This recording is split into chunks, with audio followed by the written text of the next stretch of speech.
بسم اللہ الرحمن الرحیم۔ السلام علیکم، میں ہوں آپ کا بھائی عباس حمدانی اور آپ دیکھ رہے ہیں جعفریات ٹی وی۔ آج کا ہمارا موضوع گفتگو ہے قبرستان باب صغیر۔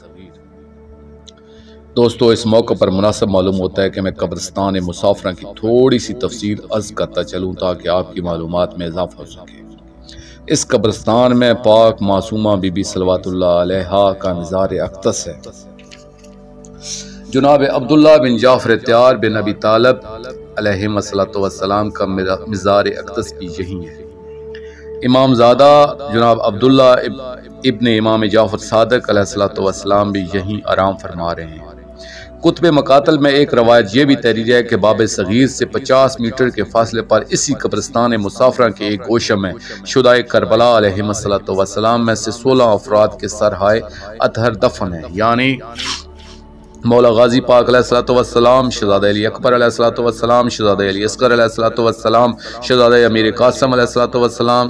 جناب عبداللہ بن امیر المومنین علیہ السلام، جناب محمد بن امیر المومنین علیہ السلام، جناب عبداللہ بن عون بن امیر المومنین علیہ السلام، جناب جعفر بن امیر المومنین علیہ السلام، جناب جعفر بن عقیل علیہ السلام، جناب محمد بن مسلم علیہ السلام، جناب عبداللہ بن عقیل علیہ السلام، جناب حسین بن عبداللہ بن عقیل علیہ السلام، جناب علی علیہ السلام ابن ابو بکر، جناب حبیب ابن مظاہر علیہ السلام اور جناب بر بن یزید ریاحی علیہ السلام۔ دوستو، یہ روایت اپنی جگہ، مگر حقیقت یہ ہے کہ تمام شہدائے کربلا علیہ السلام کے سرہائے اطہر قافلہ پاک کے ساتھ کربلا معلیٰ پہنچے تھے اور وہیں ان کی تدفین ہوئی تھی۔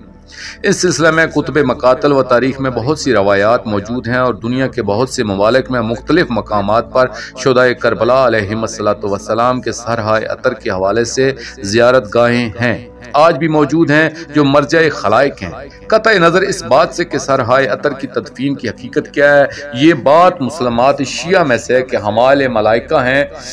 تمام علماء کرام نے متفقہ طور پر ان کا تذکرہ کیا ہے اور ان کے وجود سے آج تک کسی نے انکار نہیں کیا۔ یہ ذات احدیت کی طرف سے مقرر کردہ ملائکہ ہیں کہ جنہیں حمائل کہا جاتا ہے۔ ان کے فرائض یہ ہیں کہ کربلا معلیٰ، نجف اشرف، وادی سلام یا کسی دوسری مقدس جگہ پر اگر کوئی غیر مومن آ کر دفن کر دیا جائے تو یہ ملائکہ اسے فوراً وہاں سے نکال کر کہیں دور پھینک آتے ہیں، اور اگر کوئی مومن باہر مدفون ہو اور اس کے دل میں بھی یہ خواہش رہی ہو کہ کاش میں کربلا میں دفن ہوتا، تو یہی ملائکہ اس مومن کو عزت و شان سے کربلا معلیٰ لا کر سپرد خاک کربلا کر دیتے ہیں۔ اسی قانون قدرت کو مد نظر رکھتے ہوئے پورے وثوق اور یقین سے یہ بات کہی جا سکتی ہے کہ اگر بفرض محال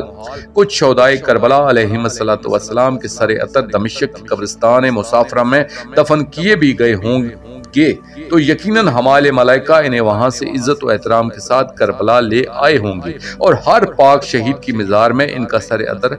اطہر دفن کیا گیا ہوگا۔ رسول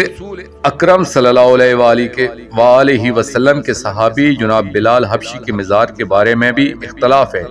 کہ یہ شام میں ہے یا نہیں۔ دمشق کے قبرستان مسافرہ میں جو مزار ان سے منسوب کی جاتی ہے وہ بلال بن ابی دردہ قاضی دمشق کی ہے۔ جب قافلہ پاک قبرستان مسافرہ میں پہنچا تو سرپرست اعلیٰ پاک عالیہ بی بی صلوات اللہ علیہا نے مولا سجاد علیہ السلام سے فرمایا کہ بیٹا، جناب علی اصغر علیہ السلام کی پاک والدہ صلوات اللہ علیہا کی خواہش ہے کہ ہم اپنی معصومہ بیٹی صلوات اللہ علیہا سے آخری وداع کر لیں، کیا یہ شامی ہمیں اس بات کی اجازت دیں گے ہم کچھ وقت کے لیے یہاں رک جائیں اور اپنی بیٹی کی مزار پر رو لیں؟ محمل بٹھائے گئے، پاک پردہ دار صلوات اللہ علیہ روتے ہوئے پاک معصومہ صلوات اللہ علیہ کی مزار پر تشریف لائے۔ سب سے پہلے شہزادہ علی اصغر علیہ السلام کی والدہ گرامی صلوات اللہ علیہ نے اپنے آپ کو قبر پر گرایا اور بیان کیا کہ میری معصوم دکھیا بیٹی، اٹھو اور میرے ساتھ چلو، میں آپ کو وطن لے چلوں۔ آپ کو علی اصغر علیہ السلام بہت پیارے تھے نا، آؤ میں آپ کو اپنے بھائی سے ملانے لے چلوں۔ دستور زمانہ ہے کہ کوئی بھی ماں اپنی بیٹیوں کو پردیس میں تنہا نہیں چھوڑتی۔ مگر آپ نے سرزمین شام کو پسند فرما لیا ہے، یہی دکھ مجھے کھائے جا رہا ہے۔ جناب عالیہ مختومہ بی بی صلوات اللہ علیہ نے پاک معصومہ صلوات اللہ علیہ کی مزار کو گلے لگا کر فرمایا کہ بیٹا، آپ روزانہ مجھ سے پوچھتی رہتی تھی کہ پھپھی اماں کب رہائی ہوگی، ہم کب واپس وطن جائیں گے۔ آج دیکھو تو صحیح، آپ کے بھائی آزاد ہو گئے، ہم وطن جا رہے ہیں، کیا ہمارے ساتھ وطن نہیں چلو گی؟ دوستو آخر میں شکریہ ادا کروں گا اپنے مرشد کریم سید محمد جعفر الزمان نقوی البخاری سرکار دامض اللہ تعالی کا۔ یہ مضمون میں نے ان کی کتاب مجالس المنتظرین علی روضۃ المظلومین جلد 5 سے پیش کیا ہے، اور آخر میں اپنے پاک شہنشاہ کی بارگاہ میں دعا کریں گے، اللہ جل یا منتقم پاک معصومہ بی بی صلوات اللہ علیہ، یا منتقم پاک بی بی شریکت الحسین صلوات اللہ علیہ، یا منتقم شہزادہ علی اصغر صلوات اللہ علیہ، اجر اللہ تعالی فرجک و صلوات اللہ علیہ، یا ربا محمد و محمد صلی اللہ محمد و محمد واجل فرج آل محمد صلی اللہ علیہ وآلہ وسلم۔